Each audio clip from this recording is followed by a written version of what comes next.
This is puzzled. And frankly, so am I. Why? Because I have a feeling that you know something you're not telling.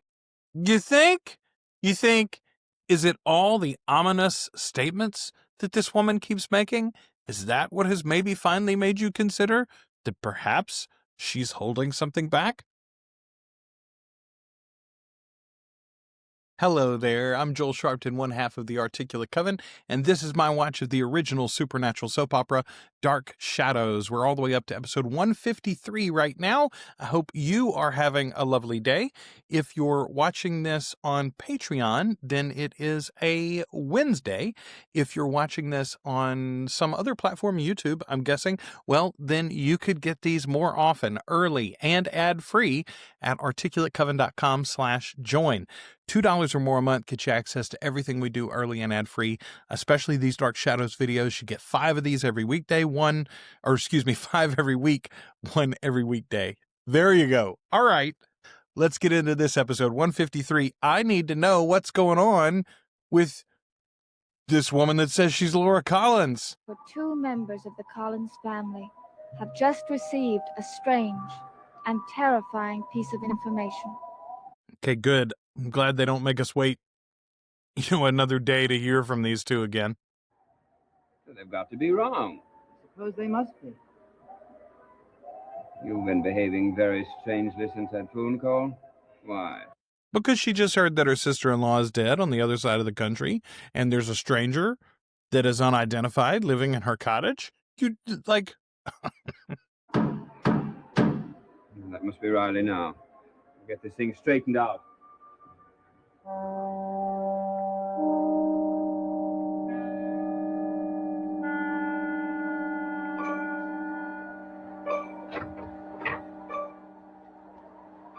Come in, Lieutenant.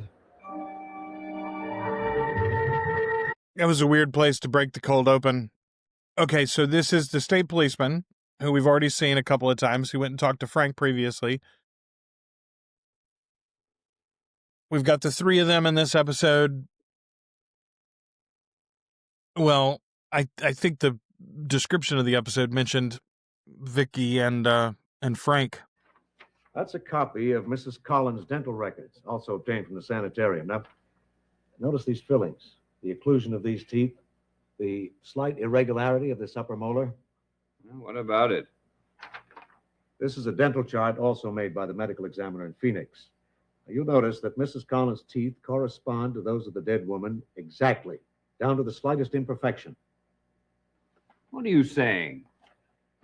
We're Based on saying these records, your wife's dead out there. Police have positively identified the dead woman as Laura Murdoch Collins. Yeah, like, I mean, in 60, this is 67, I think. Dental records is as accurate as it gets, homie. Like.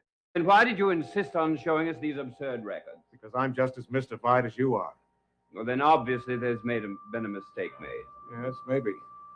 But these are official police records, Mr. Collins. I can't ignore them. What do you mean? I'll have to question Mrs. Collins. Laura has told you all she knows.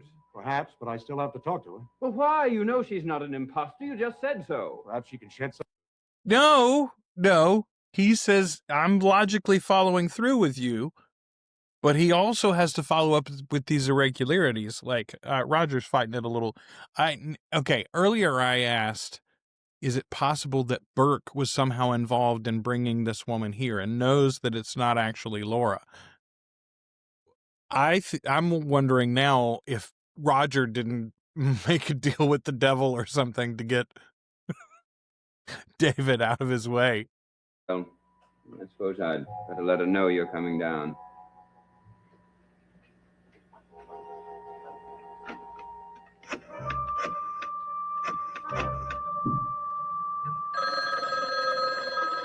Oh, okay. Well, there's our 4th actor. Again, zoned out in front of the fire.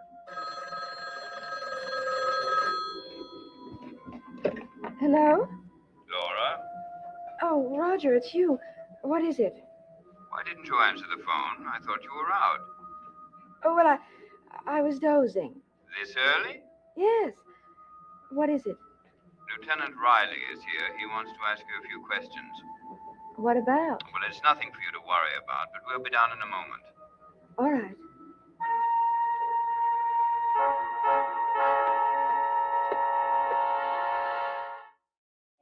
Well. More wine? Thank you.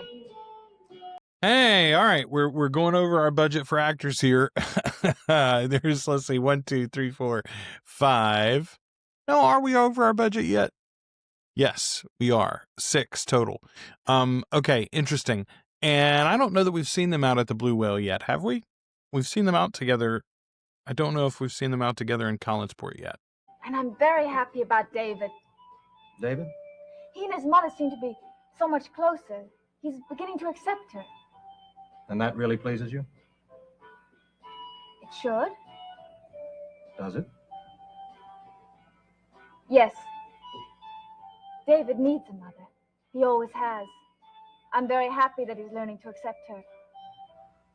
You really that sold on Lara Collins? I want to be. Vicky, there's such a thing as being too charitable. Is that what I am? Look, I can understand why you'd want to think the best of Mrs. Collins. I do myself, but... Don't be too gullible. No, I wouldn't say that. But... Okay, this is a very strange scene to me. This is one of those episodes where the dialogue is failing me. The entire structure of this scene, all of their conversation basically, feels like it is incredibly forced to have this discussion about David and Lara when, I mean, you could have done it more organically just by having Vicky state her doubts about Lara Collins. They could have agreed on the doubts. That would make sense at this point. If anything, it would make sense for Frank to be a little like, oh, I think probably you're overblowing this. But to have her draw it in is like, no, I think it's lovely. No, she doesn't. She's currently fighting with both Lara and with Elizabeth over whether or not Lara can see David. So, like, strange. But Frank, if you could have seen her this afternoon, she was so genuine, so sincere in her love for David. Maybe she is. Well, that's all that matters, isn't it? There's still an awful lot of unanswered questions. For instance, who died in that fire in Phoenix? Wait a minute. Yeah, okay. They're playing this, I forgot, by the way, Frank, when last we saw him, was maybe mind-controlled by her, and then he came back to talk to the Collinses about what to do about the divorce. But, like, Vicky's acting like she was mind-controlled. But I'm sure there are answers to them. Logical answers. I hope you're right. I hope so, too. For David's sake.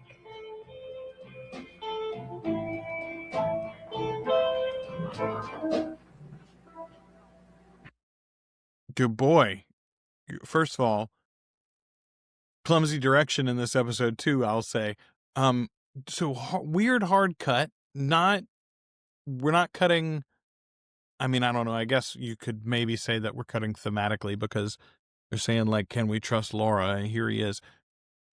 But also weird staging. Like, why would she not be facing the cop instead of Roger? Would Elizabeth really have come with them? I don't know. She probably would have because she's nosy, but she and Lara are fighting right now. Lara wouldn't have wanted her there. Are you sure there isn't someone who might have had access to your apartment? Only Margaret, the maid who worked for me. But I've told you all about her already. We tried to find her. We got nowhere. Well, then, I'm afraid that I'm just as much in the dark about it as you are. I'm sorry. Is that all, Lieutenant? Well, there is one more thing. What's that? We'd appreciate it if Mrs. Collins would submit to a physical examination. Physical? I knew this was coming. Might help to clarify my report. Lara would be glad to cooperate, I'm sure, wouldn't you, Lara? Yes, of course. Why not? Will I pick you up tomorrow at your convenience? Fine. I'll phone you about it in the morning. All right. Is that all, Lieutenant? Yes, for now. Would you take the lieutenant up to the house, Liz? I want to talk to Laura for a moment. Of course. Thank you for your cooperation, Mrs. Collins. It's quite welcome. Wonder how that's going to go. Well, Liz certainly was very quiet through all that. Liz is puzzled. And frankly, so am I. Why? Because I have a feeling that you know something you're not telling. You think? Is it all the ominous statements that this woman keeps making? Is that what has maybe finally made you consider that perhaps she's holding something back? Roger, I am being truthful. That woman is just as much of a mystery to me as she is to you. All right, Laura. A great investigator he is not. If you decide you have anything more to say to me, I'll be up at the house waiting for you.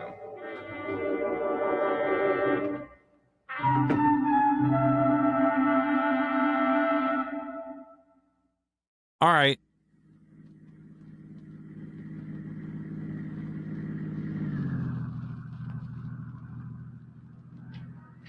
Tell me some more about that. Wow. Okay. First of all, super rare car shots and really interesting outdoor shots there that we got too. It's pretty rare that we get a scene in a car like this. The scent of jasmine. It's everywhere. What are you talking about? I don't smell anything. Frank, turn down the next road to the right, Why? because that's where we're supposed to go. That'll take us in the wrong direction. Please do as I say. Okay. Good boy. Very good boy, Frank Garner. When the pretty lady says, turn down the side road, you just say yes. Yes, ma'am. Stay on this road for a while. And there's another road. And you go to the left there. Where are we heading? I don't know. You don't know. I just know we're supposed to be on this road. I know we're going where we should be going. Yeah, that's a good look, Frank. And perfectly timed music cue, too, by the way. That was excellent. But things have been happening. Is it Laura's fault? Perhaps. Perhaps not. There's one thing I am sure of. What? These strange, mysterious things that no one can explain all began with Laura's return to Collinwood. It's truth. It's the truth. Keep going straight now. I wish you'd tell me what's going on. We're almost there. Almost where? Where we're supposed to be going. Vicky, we're in the middle of nowhere. Stop. Right here. Look, Vicky. Stop, please. Now.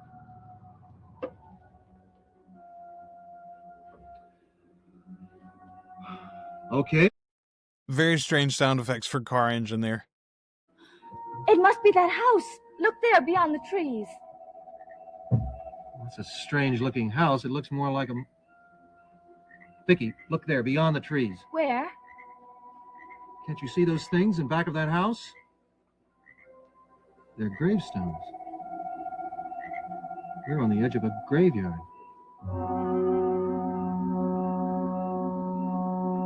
Let's So is the house a mausoleum, or is it an actual house? I've tried to be patient with her, but my patience is at an end. Either she decides to go soon, or I'll have to decide for her. But there's nothing that you can settle tonight. No, but it will be settled. Liz, it's late and we're both tired. Why don't you go to bed? I think I will. Good night. Boy, say this for Elizabeth Stoddard. She will always take a nap, won't she? That man has ended so many arguments by just reminding her that she's tired.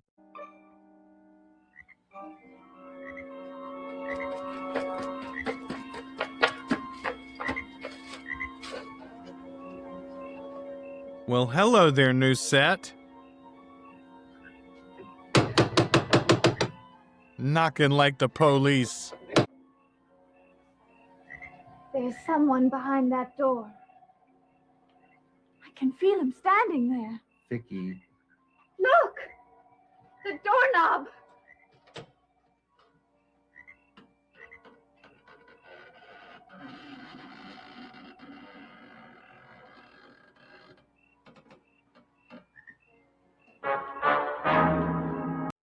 Well, that'll be our episode end, won't it?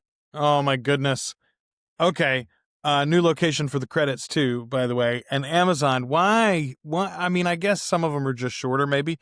But I wish you would just wait and end these things when the actual episode ends. I like the old narration afterwards. Little bit of a letdown on that episode, but I have a feeling that 154 is going to really knock our socks off. Patrons will get that tomorrow as I am releasing this. And if you're not watching these on Patreon, if you're watching these on YouTube, then reminder that you can get more and earlier and ad-free always at articulatecoven.com/join. $2 or more a month gets you access to everything we do early and ad-free, including these Dark Shadows videos. All right. Thanks to everybody who already supports the channel, and I'll be back soon with episode 154.